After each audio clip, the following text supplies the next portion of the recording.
Turn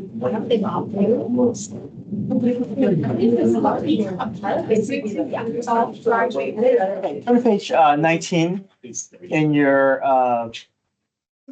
current packets. We'll get to our test review a little bit later. I just want to do some more solving differential equations.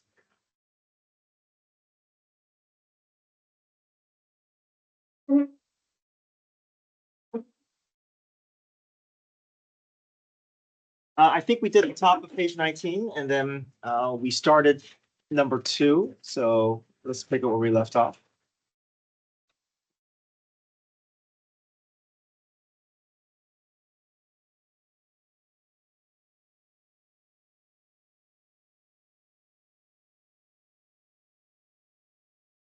So page 19.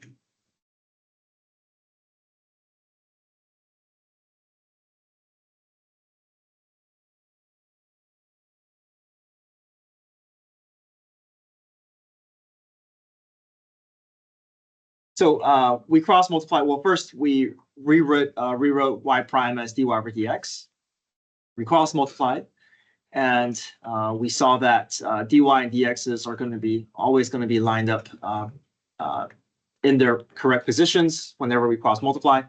And then the thing that's out of place was the y, so we divided both sides by y.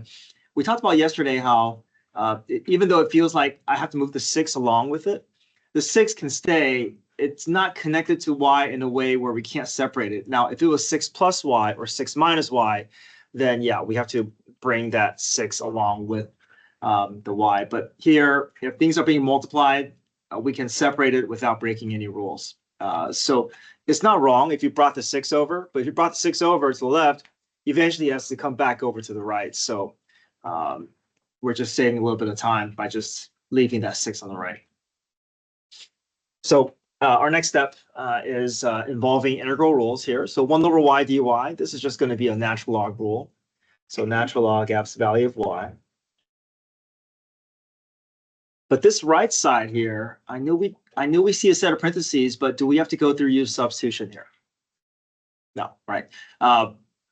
Because this is expandable. It's not a messy radical.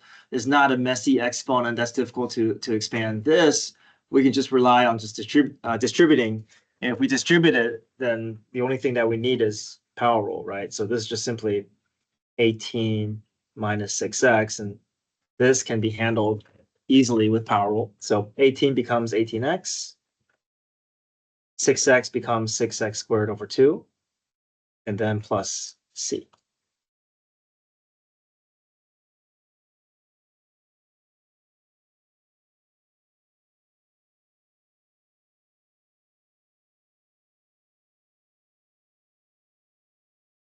So typically, whenever I see natural log, I like to wait to solve for c, because I find it a little bit messy to have to solve for c when there's natural log involved. And I think algebraically it just feels a little much. So whenever I see natural log, I tend to want to wait. But ultimately, you can solve for c at any point. You can solve for y and solve for c in any order you want, but ultimately we have to get to those two. But I like to solve for c when my equation feels a little cleaner. That's my preference. So I'm going to focus on getting y by itself. So if I can undo that natural log, I want to involve exponential function base e. So raise both sides with e as the base.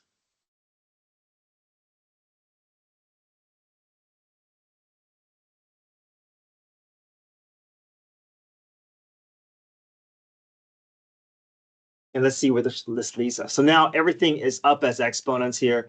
E and natural log are going to cancel out. That's the whole purpose there. We wanted to get that left side cleaned up. And on the right side, I want to separate that. Remember, all these are sitting up as exponents. I want to separate that plus c away from the rest of my expression. So I'm going to write it as e to the 18x minus, I'm going to reduce this, 6 over 2 is 3. And then what's my operation going to be? This plus will turn into a what? At the base level location. So times e to the c, right? So e to this times e to that. So I'm separating them into individual parts. I want to separate it so I can clearly see my constant portion versus my variable portion. And we know e to the c is just going to be one large c. So I can convert this to be just c. And now I have absolute value of y is equal to c e to the 18x minus 3x squared. Okay. Everybody okay from the transition for the last few steps? I can also drop the absolute value because if I drop the absolute value, plus or minus will show up, but the c will take in both the plus and minus values.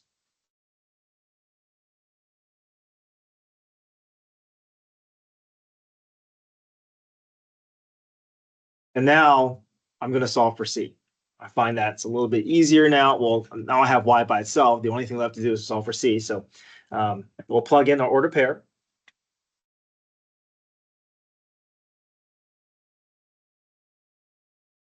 0 in for x, 2 in for y. We should be able to solve for c. So 2 is equal to ce to the 18 times 0 minus 3 times 0 squared. This is nice because all my exponent will turn to a 0. E to the 0 is just what? 1. And c is simply equal to 2. So now that I have my c value, I'll go back to my original equation and insert that 2 in. And that should get me to my specific solution. So we've converted something from the derivative level up to the function level. We got y by itself, and we're able to solve for c and convert from a general to a specific solution.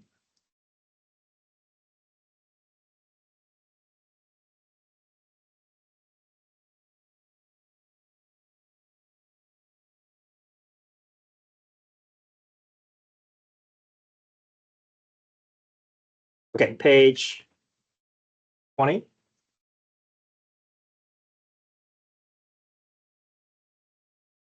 So I just want to see where we are. So I want to walk around and see where you are.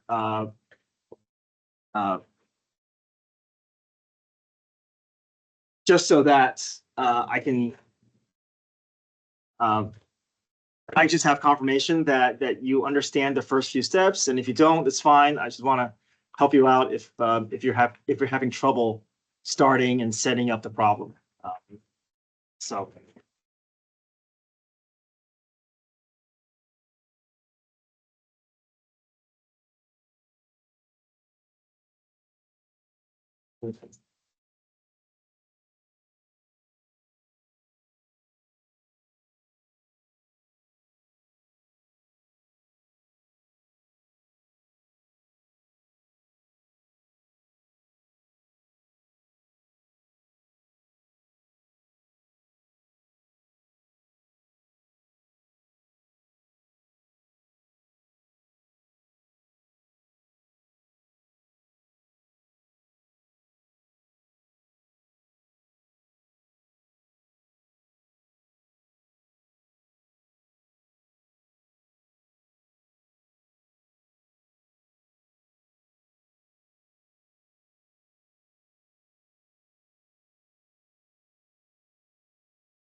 Okay. When I walked around, it seems like you guys are taking the first steps correctly. The only thing you need to get to antiderivative is power rule. So there's no need for natural log, right? We don't see any variables in the denominator. So Good first step.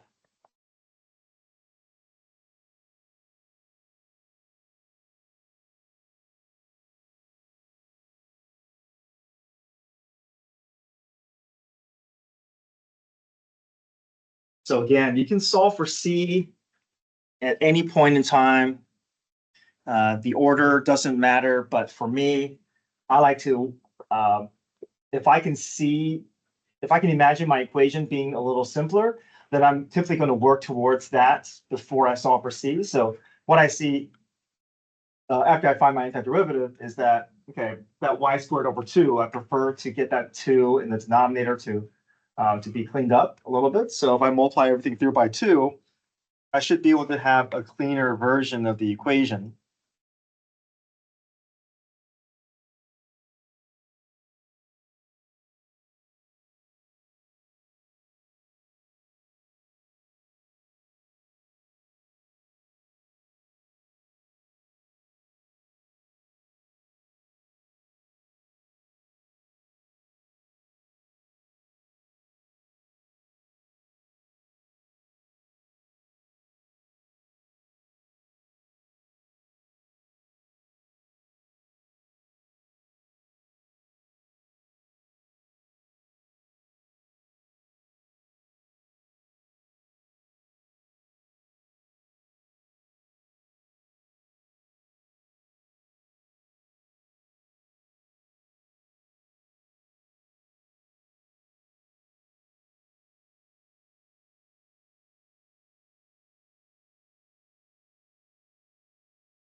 So I waited until my equation looked a little cleaner without as much fraction getting in the way.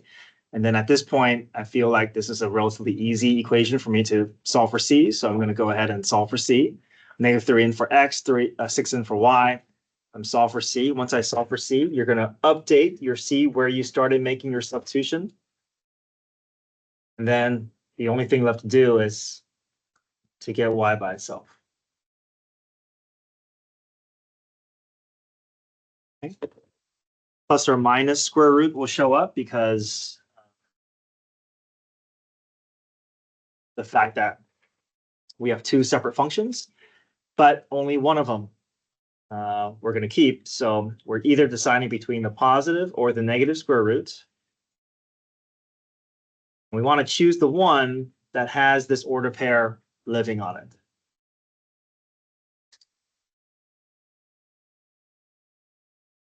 And the way we tell is we look at the y value.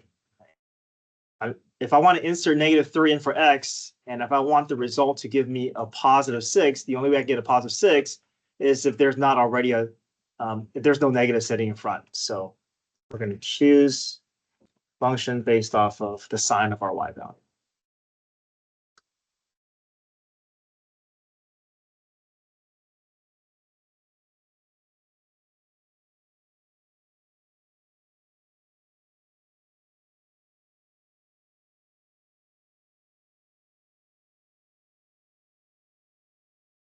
Okay, try number 4. Let me see how you guys do with that one.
We're not ready to take lines out of the road. You have to buy one. Yeah,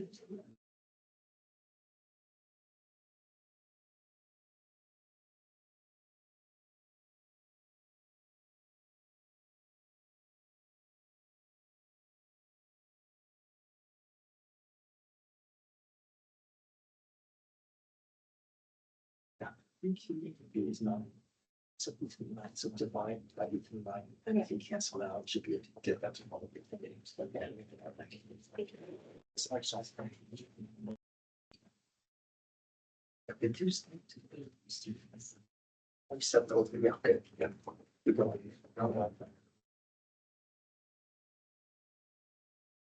Divide by five by eight to the nine, please. Whatever. Budget that will cancel out, should not come up into them.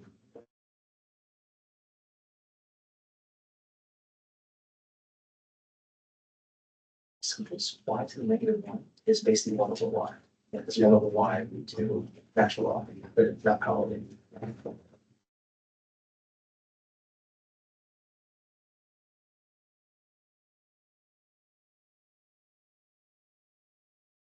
Now, this plus c will turn into a time e to the c. Okay, so you have to.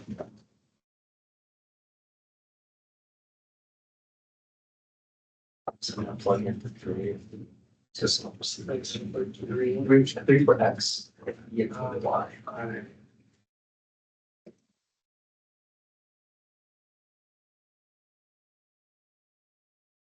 By both sides, I did that. Cancel out. Bunch of these.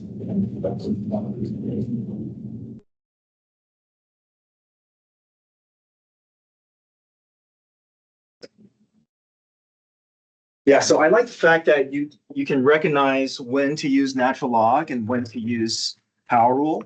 So that y in the denominator is forcing us into a natural log on the left side. So, so that's good. You guys were separating your variables. You guys were grouping your x's and y's algebraically. You saw the y was going to be left in the denominator. So 1 over y dy is natural log. Right side is power rule. You raise both sides with e as the base. And e as natural log goes away, so absolute value of y. And then the right side, we can separate that c away from my variable. E to the c is just one big c, so drop the absolute value, y equals c e to the x cubed over 3. And now the last thing is to solve for c. So 3 in for x, e in for y. So 3 cubed over 3 is 27 over 3, which is 9. And then divide both sides by e to the 9. So just imagine you're just canceling out a bunch of e's here. There's 1 e above, there's 9 below. If I take 1 from each numeric denominator, I'm left with 8 e's and just a constant 1 above. So 1 over e to the 8th is going to be your c value. And you can plug that back into your equations. But any of these variations are fine.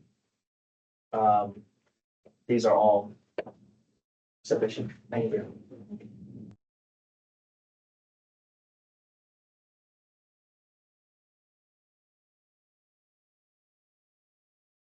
Okay, nice job. That's seeing that you guys can separate the variables and recognize whether it's power rule or natural log on the left side is a big step.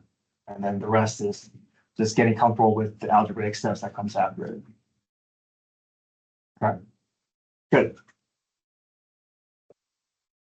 Okay, it's nice to know that you guys are already at this stage, still with a week, almost a week left before your test. That's a good sign.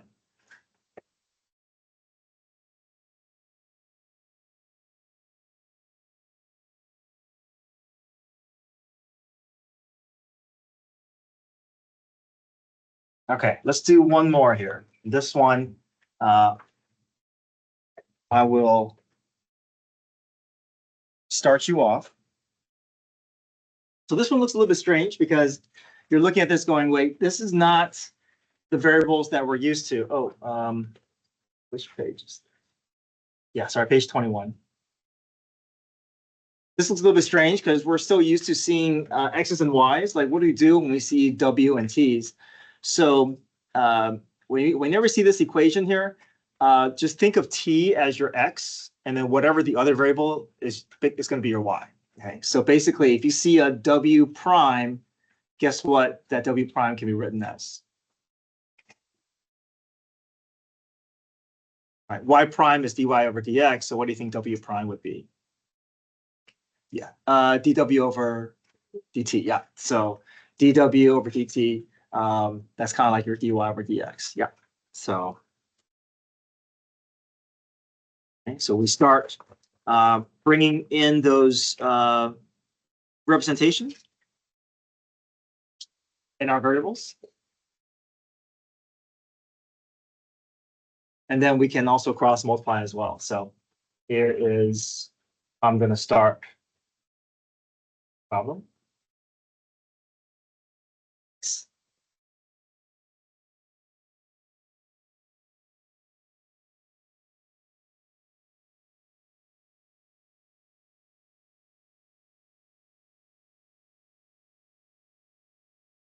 So I'm replacing w prime with dw over dt, and I'm also getting my two fractions set up so I can move into my cross multiplying step.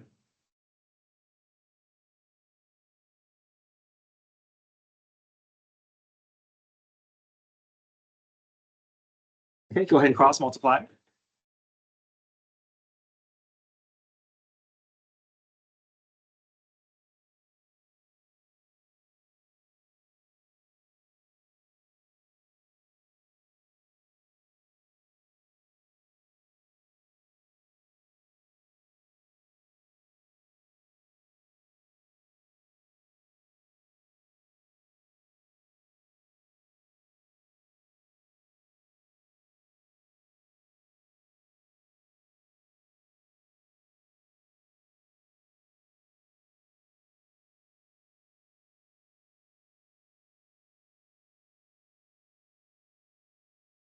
And we're on page 21 here, this coming in here.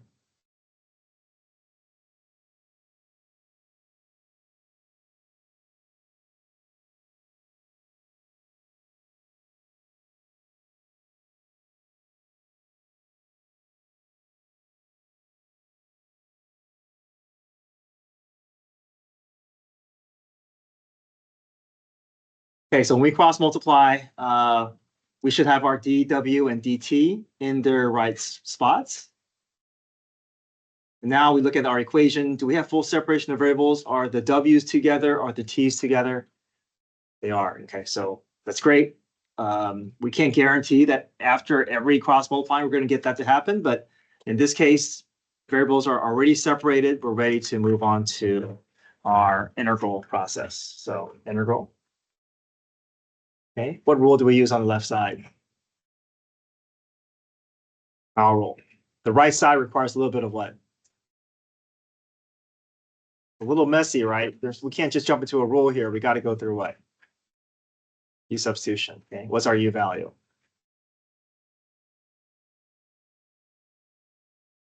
Yeah.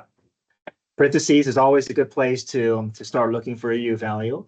And also that degree is, we can see that this is going to work out pretty nicely because that t cubed derivative is going to produce a t squared, and that stagger in their degrees is a good sign that things should cancel out when we go through U substitution. Okay.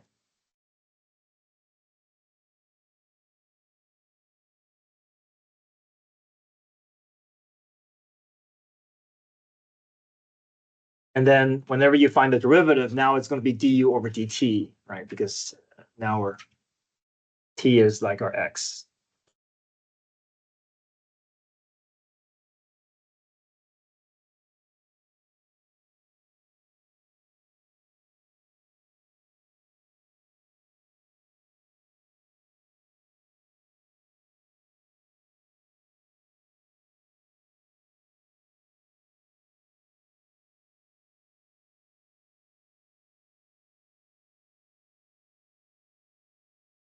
You know you're on the right track with u substitution when all your t or your x variable goes away.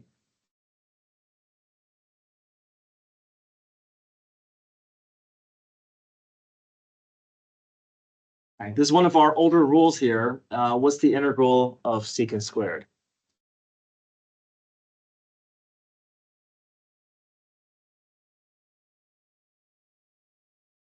Coming from our original 6 rules here. Secant squared becomes what? Tangent, yeah. Because we know tangent's derivative of secant squared, so antiderivative of secant squared will bring us back to tangent. Okay.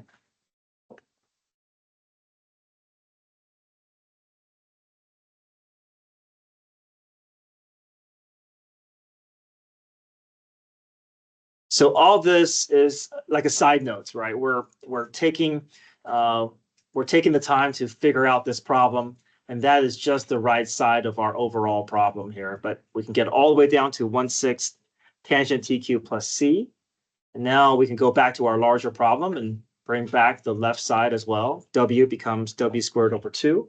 So now I can reset because from here, I'm done with the calculus. I'm just down to 2 more things to do, solving for c and solving for w.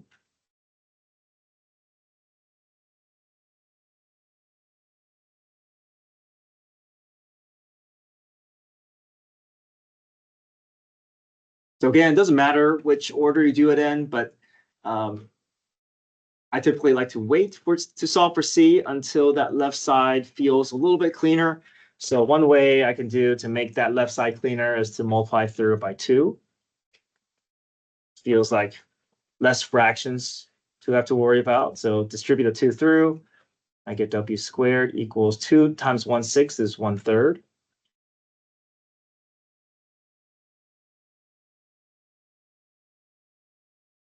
I could take the square root, but I find that this is a relatively nice and clean equation for me to pause and just solve for c.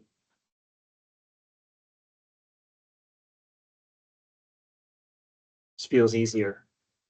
And then your x value is your t, and your y value is your w.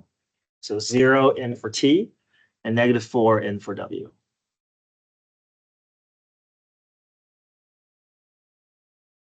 Yeah, pretty much when you see differential equations, it's always going to be x and y, which you're going to feel more comfortable with. But then the other option of differential equation is t and something else. Okay, so whenever you see t, that's your x. Whatever other variable is, that's going to be your y. It could be w, it could be b, it could be m, it could be q. So whatever strange variable you see, that's your quote unquote y.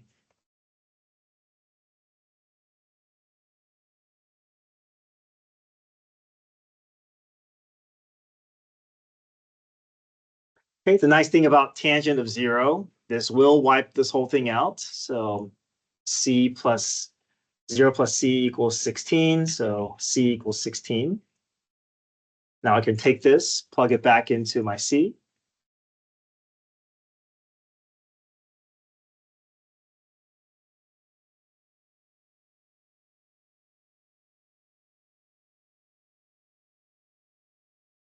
And then our final step looks like we do have to involve a square root. So take the square root of both sides.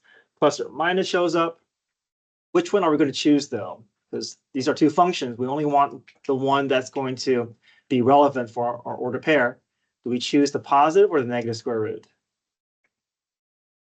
Negative, because the y value is negative. Yep.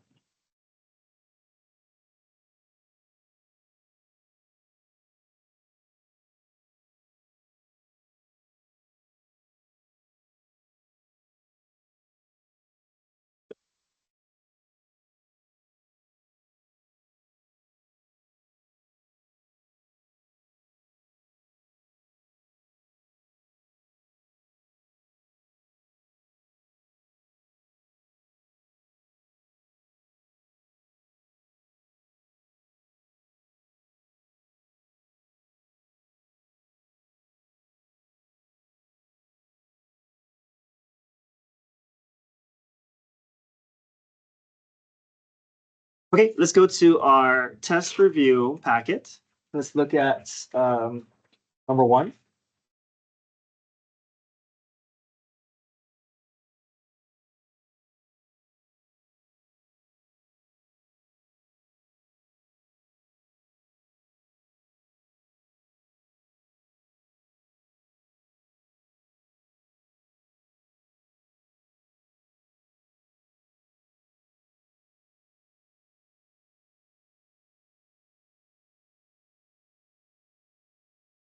Oil is being pumped continuously from a certain oil well at a rate proportional to the amount of oil left. That is dy over dt equals ky. So this is basically y prime equals ky or p prime equals kp. It's going to be that relationship there. So we can jump directly into just solving the equation without having to go through it. We know it's going to be y equals c through the kt. No need to go through a full separation of variables. We can just jump directly to that conclusion. Okay, so now let's gather a bunch of ordered pairs, right? We have time and the amount of oil. P represents time and Y represents the amount of oil.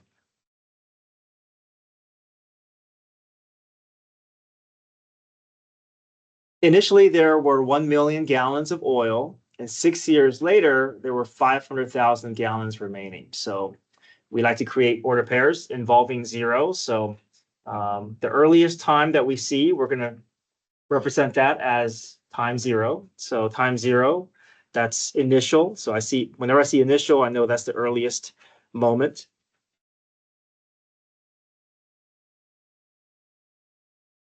And then 6 years later, 500,000.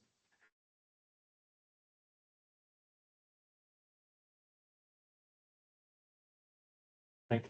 So number one is just asking us to create the equation, meaning let's get the C and the K down to numeric values. And then we can use this to, we'll skip part B, and then we can use that to make a prediction for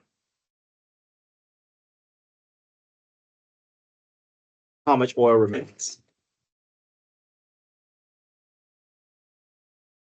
So we know that 0 can plug in for T, 1 million can plug in for Y, and that 0 will wipe this out, leaving us with just C is equal to 1 million. But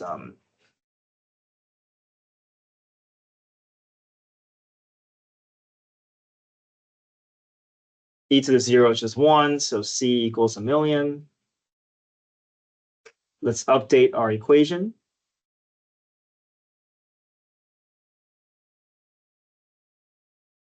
Now we can involve the second order pair to help us solve for K. So 6 in for T and 500,000 in for Y.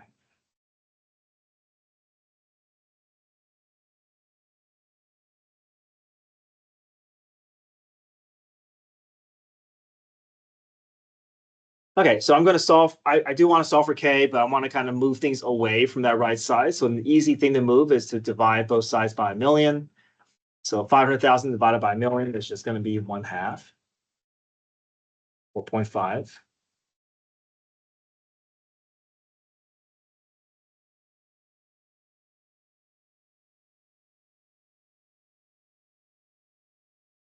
I want to solve for a variable that's sitting up in the exponent. So if I can bring in natural log into the equation, then the exponent can be free to move.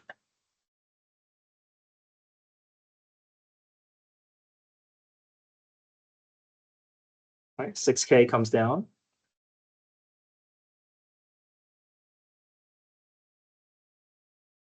Natural log of e goes away. That just becomes 1. Divide both sides by 6. Okay, there's my k value. I can now update my equation.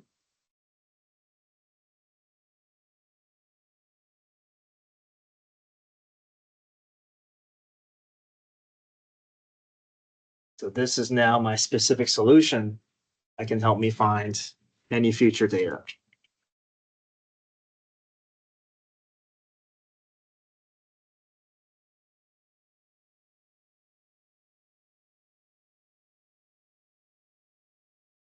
Okay, let's skip part B and go to C. Part C says It will no longer be profitable to pump oil when there are fewer than 50,000 gallons remaining. In order not to lose money, at what time t should the oil no longer be pumped from the well? So we're trying to find a certain time when there is this amount of oil left. So we're looking for some unknown t with the amount of oil being 50,000. So we can use our equation to solve for t, right? 50,000 plugs in for y, and then we should be able to get that t by itself. Let's see if we can get there.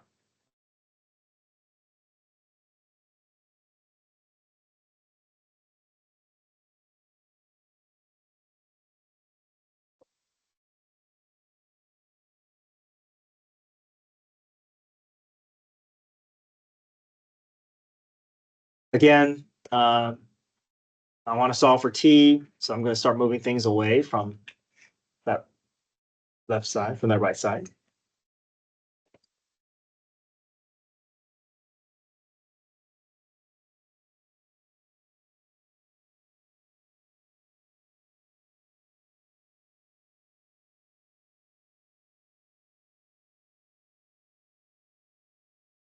Okay.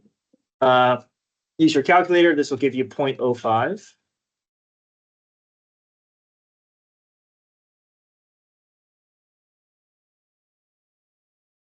The variable that I want to solve for is still sitting up in the exponent, so I can involve natural log to allow for my exponent to come down.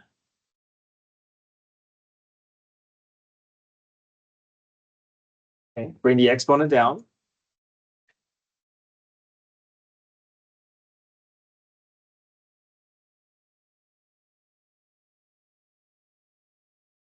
Okay, we know natural log of e just goes away. And now to solve for t, I can just divide both sides by this, right? So divide both sides by, if you want, you can write this as 1/6 natural log of 0.5, so it doesn't feel like you're having to deal with as much complex fractions here. So if I divide both sides by this 1/6 natural log of 0.5, I should be able to get that t by itself.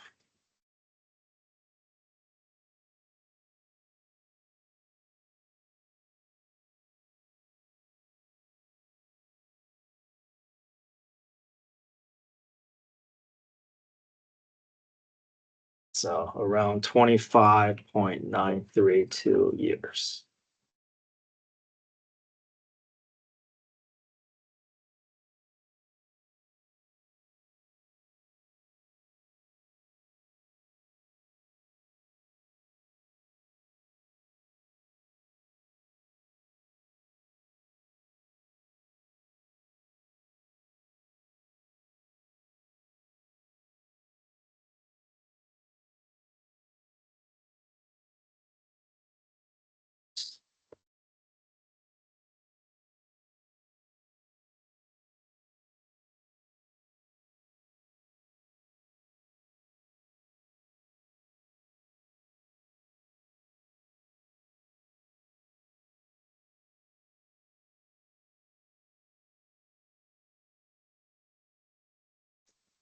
Okay, I want to save number 2 for Monday because that's will take a little bit longer. But can we go back to our previous handout and can we try number 5 on page 21? Sorry, number 6 on page 21.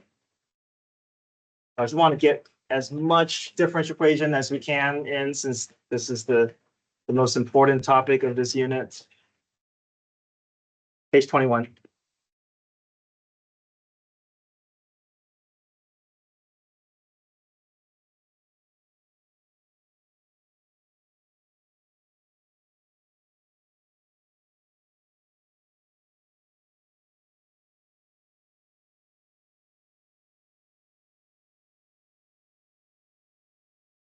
Back to x's and y's.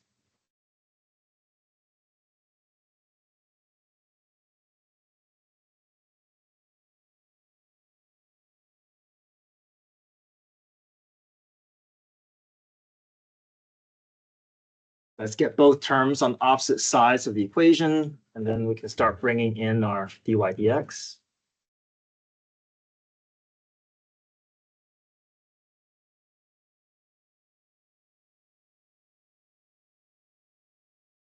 Cross multiply.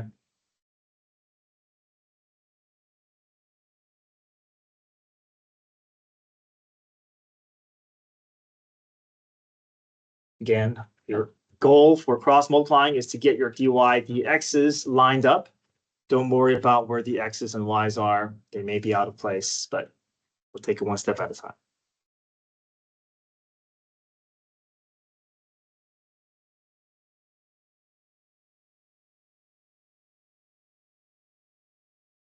So these are locked in, right? dy dx's, we should have those in place. Now, do we have full separation of variables? Are all the y's together on the same side or all the x's together? Okay, so what needs to move?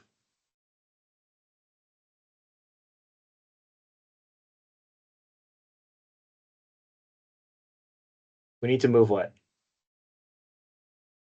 Yeah, the y's next, right? So both have to move. The xl and x have to move. The y has to move. So let's do it all at once, right? We know the y will end up on the left side in the denominator, and the xl and x has to end up in the denominator on the right side. So just do it all at once. Just do a double division on both sides. Don't try to do one at a time. Then it just gets messier with your algebraic steps. You know where they're going to end up. Just put them where they go, and then you know your dy dx's are locked into their final position.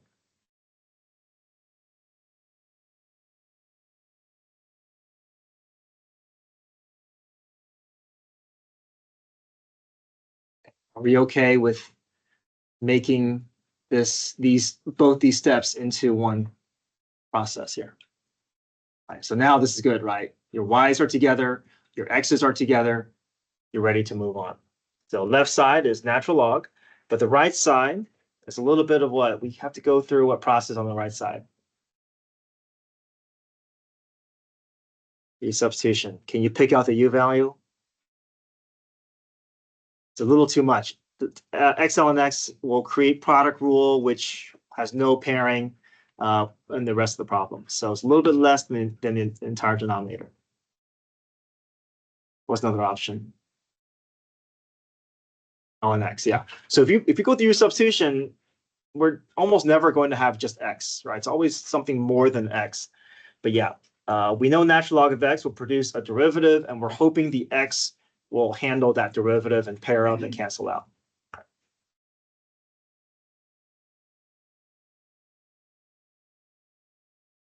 So I'm going to take care of that right side, work on that. That's what requires a little bit more work.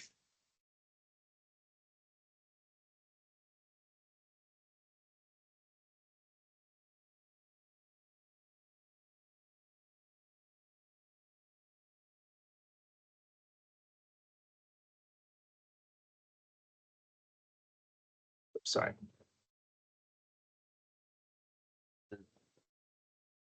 Do a substitution that I needed to do.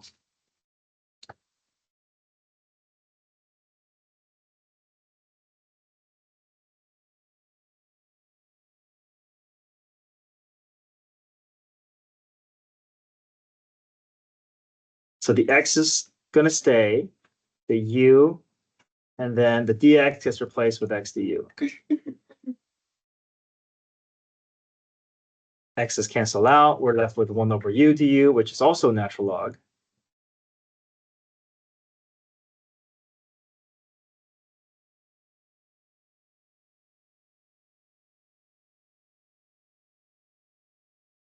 Okay, so let's reset. We know the left side is just natural log F's value of y. And the right side, natural log of x plus c.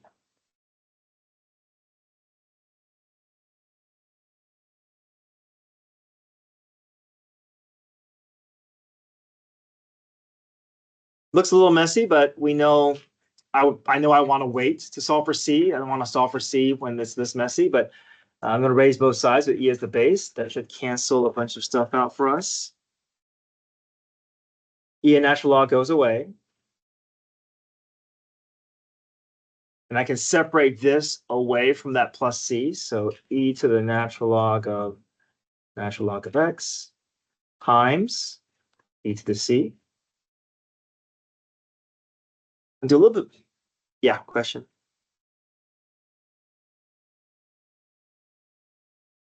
Natural log of x.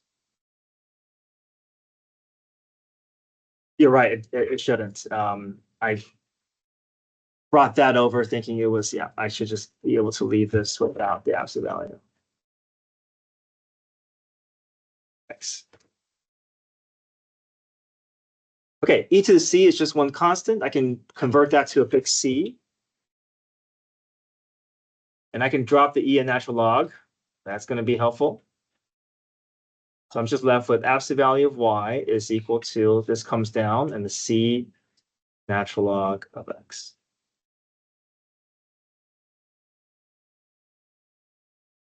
Both the absolute values can disappear because the c will take in all the plus and minuses that comes from that. And now our final step is to plug in our order pair and solve for c. E plugs in for x, e plugs in for y.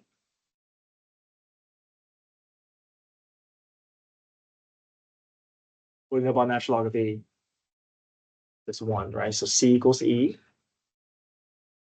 So now we go back and rewrite the equation here. So y is equal to e natural log of x, because we replaced the c with a number, and that number is gross in as e.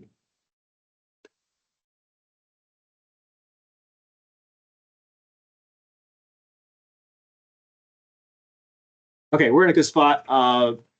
We'll come back and Monday, continue working with worksheet 1, and we have 2 more days and a half day Wednesday to prepare for our test next Monday.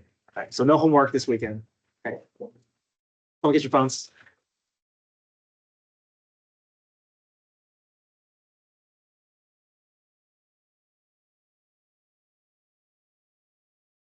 Thank you.